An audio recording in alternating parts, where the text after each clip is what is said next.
213 siyayilo ikhesi yabo ne-NUM. Siyobuya futhi simtshele ukuthi ihamba kuphi. Umbutho abasebenzi mgodini AMCU urogrisa ngokumisa ngxe umgodi Sibanye Stillwater ukuba izinyanzeliso zabasebenzi aziphunyezwa. Nokubangela woba kudutshulwe asikamasi and nabantu bebesenza lento abaziwa. Amapolisa eKapa zingela abarhanelwa nabadubule babulala abantu abane kwilokisha yaseKhayelitsha izolo isithathu kulamaxhoba ngabantwana.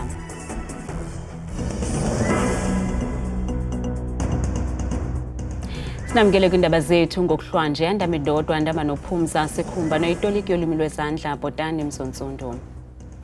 Umbutho abasebenzi mgodini AMCU irogrisa ngokumisa ngxe inkampani yomgodi Isibanye Stillwater okukuzemva kokugxothwa kwabasebenzi abangama-213 ngokuhlala emathunjini omhlaba kumgodi iKhwezi Rustenburg eMntla-Ntshona.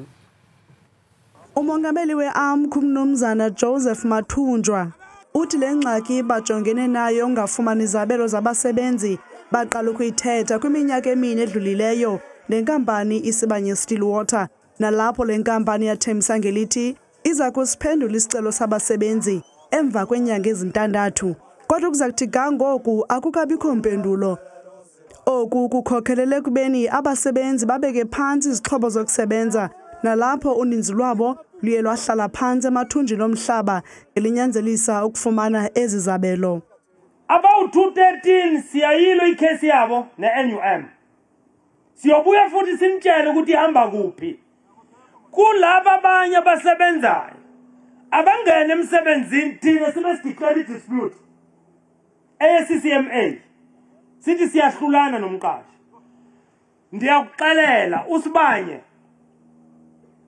uzayikhoti ingwema. If you don't resolve this problem amicably, peacefully, there will be no operation that will be working in Rustenburg. Umnumzana Mathunjwa ugxeke kabukhali inkokheli zenkampani Isibanye Stillwater. Manje uSibanye uyahamba and besimtshela ukuthi iLone Min okanye iMarikana operation neformer Anglo kuzawudeclare lama shares. Uma kufika iCrondal ingakalungi izoba inkinga lento. Azange afune ukuyilalela leyo nto. Wafuna ukwenza ngalendlela afuna ukwenza ngayo. Sikule nkinga esikiyona ibangwe iStillwater. Le nkampani yabasebenzi mgodini ikhuphe ileta nezigxotha abasebenzi kwiveke ephelileyo. Ndokonwaba ngakumbi nakakumbi xa nokubona aba basebenzi benisebenza nabo bayi213 bebuyela emsebenzini ngoxolo nokuvuya. We are glad that our president have come down to us and address us so that we can go to work peacefully and we will be working starting from today night shift and morning shift. Emva kwentlanganiso yabasebenzi kunye neenkokheli zemibutho yabo namhlanje kufikelelwe kwisigqibo sokuba abasebenzi abangagxothwanga babuyele emsebenzini kususela namhlanje nanjengoko iinkokheli zabo ziza kuhlala intlanganiso neenkokheli zenkampani Isibanye Stillwater ukuze zisombulule le ngxaki. Amapolisa azingela abarhanelwa emva kokudutyulwa kubulawe abantu abane kwilokisha yaseKhayelitsha eKapa. Ingxelo zithi kungene amadoda bexhobile kwindawo yokucheba inwele awabuzisa athulula ngerhuluwa isizathu sesenzo simanyumnyezi asikaziwa. Amaxhoba amathathu kwesisiganeko ngabantwana abathathu nabaphakathi kweminyaka 11 ne-12 ubudala. Ixhoba lesine libubele esibhedlele ngethuba belifumana unyango. Unobangela wokudubutshulwa kwabantwana asimazi kuba kuthiwa kufike itaxi yafika abantu bangene ebarber shop babuza abantu abanesibhamu. Emva koko ke bathi ke kuvuwe ngoba bekudutshulwa and then baphuma kwadutshulwa nabantwana bangaphandle. Kodwa kunokubangela woba kudutshulwe asikamasi and nabantu bebesenza lento abaziwa. Nangona kungekabanjwa mntu ngokuphathelene nesisiganeko, uceba walengingqe uthi iziganeko ezikumila kunje zixhaphakile kwaye abaziva bekhuselekile. Asikho safe anyway, si community and indlela ke yokulwa icrime ayasiyasi. Sicela kwanye abangenhlaba ke bangenelele. Kusenjalo esisehlo senzeka ngethuba amapolisa esakhangela abanye onqevu abadubule babulala abanye abantu ababini kwakule lokishi. Akukavakali into yobana seyikhona into ekhoyo njengokuba ubona namapolisa aselapha namhlanje akukabikho mntu banjiweyo. Amapolisa asazingela abarhanelwa kwesiseleku sehle apha eKhayelitsha.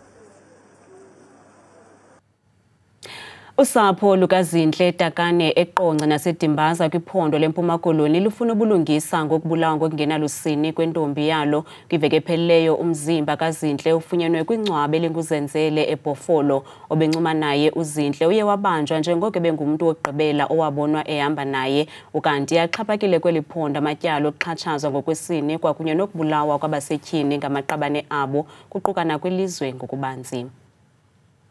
uZinhle Takane ubenama-26 qwaba ubudala nosapho lwakhe luseQonce naseDimbaza ubeziswe impangelo eBhofolo. Usapho lwakhe lwaqala ukungaqinelwa mnqwazi emva kokuba imfonomfono yakhe ivalwe ngesaquphe ekubeni egqityelwe ukubonwa ehamba nesinqandamathe sakhe. Ngoko nangoko amapolisa aseBhofolo aqalisa ukulanda ekhondweni. Emva kweentsuku ezimbalwa uZinhle echazwe njengonyamaleleyo, umhlobo womrhanelwa engumrhanelwa ngokwakhe wazise kule ndawo amapolisa nalapho ufumaneke khona umzimba kaZinhle ungcwatyiwe.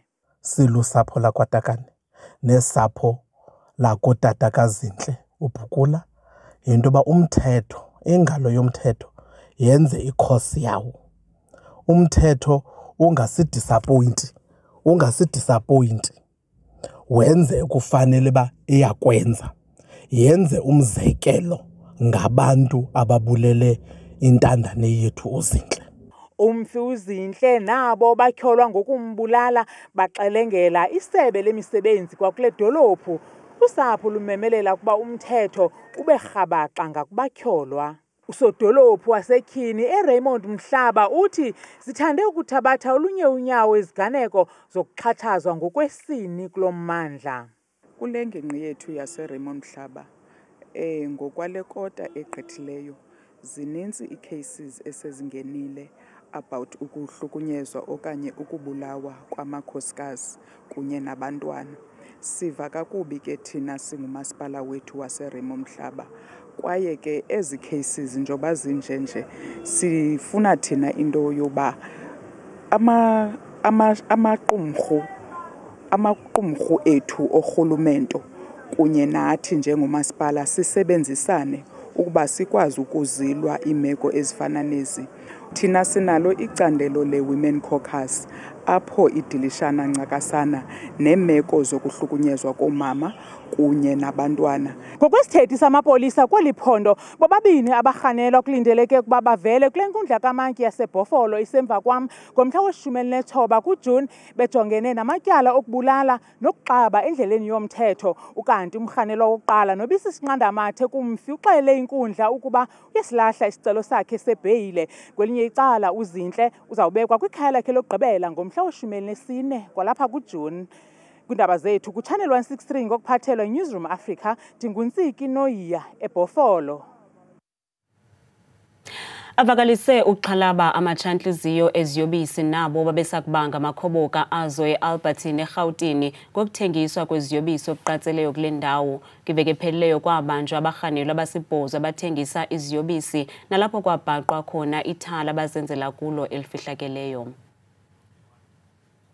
IMeyersdale eAlbertine eRhawutini ijike yalithafa leziyobisi oku kubhaqwe ngethuba kuvunjululwa indawo eziphekwa kuyo emva kokulunywa indlebe amapolisa ayijonga ngolokhozi iliso indlu ebisetyenziswa njengefactory yeziyobisi ngaphambi kokungena ingachazanga nalapho ibambe abarhanelwa abasibhozo.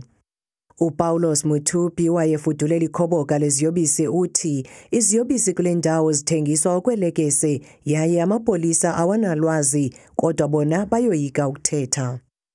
Here in Albertine there is a big issue for drugs. There's a lot of people who are selling the drugs. They sell the drugs like they sell the sweets here. And the police, they don't know anything. They don't do anything seriously. Yeah, they are free to do anything for drugs. Kudizwe ukuba kuqhelekile ke ukubona nkqu nabantwana beziphethe iziyobisi.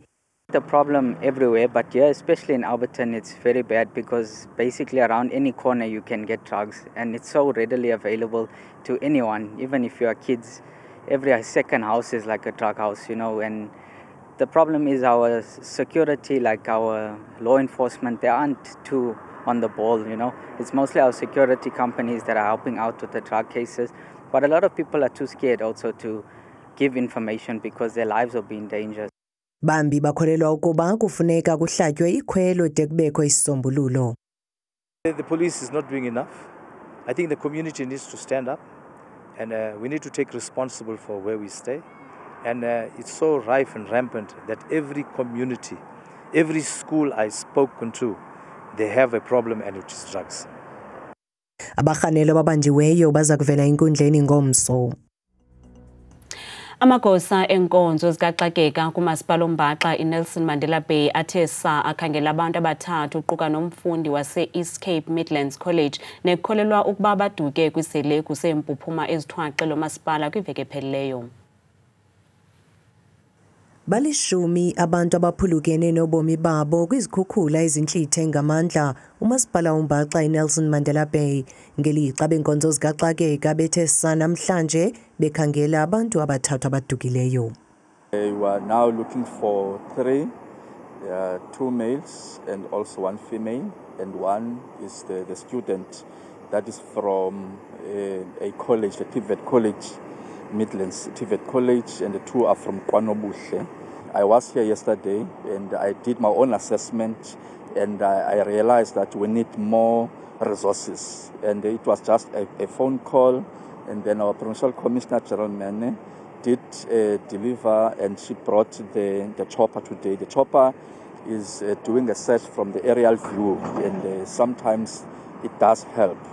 And we have called up as well other divers from other districts within the province. Zibalelwa kuma-35 iindada eziqeqeshiweyo eziqale kwangentseni ukutyhutyha umlambo okufutshane. Today we managed to pull out the car that was used by the 3, of which the one who we were looking for was inside it. And that is why we are here in this Swarkops River, because we have the view that they are here. More than 15 people that were rescued, and by these very hard-working divers. And I think the guys are doing very well in terms of the search, and we hope and pray that we are going to succeed today. Eliphulo ke liza kuqhuba kwakhona ngomso yaye abahlali babambe umphefumlo ngethemba lokuba baza kufunyanwa aba bantu. Iqala lemvumiyeli uSuthukazi Akhosi ubuyile kwakhona kwaye ukhuthaza ubumbano nentsebenziswano kwicwecwe lakhe elitsha nangona ngelinye ixesha kubonakala ngathi abemi belizwekazi Afrika abamanyananga kodwa yena uAkhosi uthi ubumbano lungasa elizwekazi kumanqwanqwa phezulu. uSuthukazi wathi wajize ngembasa kumsitho eCora kwakunye neSummer Awards emva kweminyaka elishumi lekomkanikazi ithathe ikhefu ebuyile isiphathele umculo ohlaziya ingqondo novuselela umphefumlo. We do need lots of conscious music to be conscious about everything that is next to you, in front of you, behind you. Be conscious about the nature as you are part of nature. Ube inxalenye yomdlalo weqonga nothandwa kakhulu kwihlabathi iThe Lion King. uSuthukazi usebenze nabaculi abafana noChiko Thwala, Caiphus Semenya noJonas Gwangwa nabanye abaculi abaphume izandla kweli abaquka umakhwekhwetha komculo womnqunqo kweli ongasekhoyo ubawo uHugh Masekela. I've done music with Brayu, and may his soul rest in peace. We did an album which is not yet done, finished, but about 90% is done. It's only 10% that we need to finish it with Ndutuzo Makatini. And also is the music that is uniting Africa as a whole, as a continent. Uphinde wayokuyibonda imbiza yakhe yomculo ngoku yophule ngokuziphathela ingoma yakhe entsha nethi Turn the Lights On. Turn the Lights On is one of my singles that I'm working on. Seeing that we're living in darkness as Africans, people not knowing whether they're coming or going, like they're living, but they're there. They look like they're like just zombies. And we need to wake them up. So that this one single song that I have, which is called Turn the Lights On, we have to turn the lights on in our minds first as people.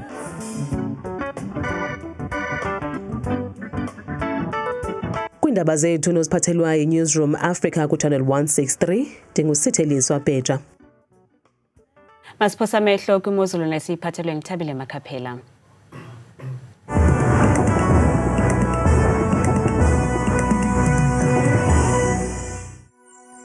Ndibulele kakhulu kwamamqwathe ezindabeni ndibulisa nawe umbukeli wami ekhaya ndikwamkele bethuna eqongeni lam lemozulu mna ke ndinguthabile Makhaphela uMamthembu namhlanje nangomso yejeje imozulu. Siyayivula bukele ekhaya ngokuphawula ngokubathi kaloku iziganeko zemozulu apha eMzantsi Afrika ngakumbi ke futhi kutshanje lokho kuyatshisa kamandi phaya embini phaa koFixburg ekuseni futhi noxa kubanda ngala 2 degrees abavuka kayo futhi baqhube nemini yabo futhi lihlabule kamandi futhi langaphaya ngelashumi nje bukele ekhaya likhatshwa sisithandathu phaya kamandi phaya kubazantsi koferriere phantsi eziphaluka kuyabanda kuba ekuseni liqabaka ka-1 kabebaba ekuseni futhi ke baqhube nemini yabo kabukele kabandi futhi licwengile langaphaya ko-17 degrees amaqondo wakho ke bukele ekhaya aphantsi naphezulu sivule kaloku phaya iphondo lokuqala kuthi phaya ePakoloni ko-Alvani eKomani ezibelile phaa kuyabanda futhi ngala 2 degrees basonga usuku ngo-15. Kungambe nami sijonge imozulu phaya iphondo lase-Free State ngomso phaya kwincam yeliphondo eVelkobe umzekelo futhi phaa kuyabanda kakhulu futhi ngesasine sebaqhube nosuku futhi noko livele phaya ilanga ngokuhla futhi liphole kamandi nje ngelashumi likhatshwa sisibhozo. Kanti bona phaya iphondo laseNtshona Koloni ngomso koBeaufort West kwasekuseni futhi ku-10 degrees iqhuba lamini futhi bukekile kakhulu futhi akusebenza kakhulu phaya ngo-20 degrees Oudtshoorn ekuseni lishumi nje linanye phole kamandi ngo-23 ebusuku. Nansi kaloku bethuna imozulu phaya iphondo laseNorthern Cape ngomso ko-Upington phaya neziphaluka ngala 8 degrees ekuseni baba nemini yabo kamandi futhi futhi kuyatshisa phaya ngamashumi 2 nje khatshwa sisibini kuyabanda phaya kwiindawo ezinintsi ngesithathu ekuseni. Baqhube ngohlobo phaya iphondo lase-North West ngomso ko-Vryburg ngo-1 phaya ekuseni ihambe kahle noko lamini futhi bukeli wami ibonakala intle kakhulu futhi icwengile ngelashumi nje likhatshwa sisithoba. Nansi kaloku imozulu apha eGauteng ko-Pretoria kumantla weli phondo phaya ekuseni futhi ngala 5 degrees baluseke kamandi kokholela sukuba khona ngelanga bukeli ngeshumi nje likhatshwa sisibhozo kuyabanda phaya eJohannesburg ngo-4 degrees ekuseni. Bejeje phaya iphondo laseLimpopo ngomso phaya indawo esifana phaya kaloku kobilabila phaya umzekelo kuyabanda ekuseni ngo-4 degrees thabazile phaa futhi ebusuku futhi ku-20 degrees kanti kuyabanda empolukwane ngo-5. Sehle njalo sijonge phaya iphondo laseMpumalanga phaya ngomso koSikhukhuza phaya ngo-5 degrees kanti kubebanda kamandi phaya koMbombela futhi ngo-9 degrees naphaya kuyabanda futhi eMalahleni ngala 4 Ermelo ku-1. Xa sisonga bethuna imozulu yethu phaya KwaZulu Natal ngomso Phongola futhi ngo-7 ekuseni Newcastle kuba nempela phaya ngo-2 degrees napha futhi kuhle ko-Ladysmith phaya ekuseni futhi ngo-12 bevala usuku kwakhona bukeka kakuhle futhi ngo-24 degrees. Itsho kaloku imeko apha kwam mna ndithanda kangaka xesha limiyole.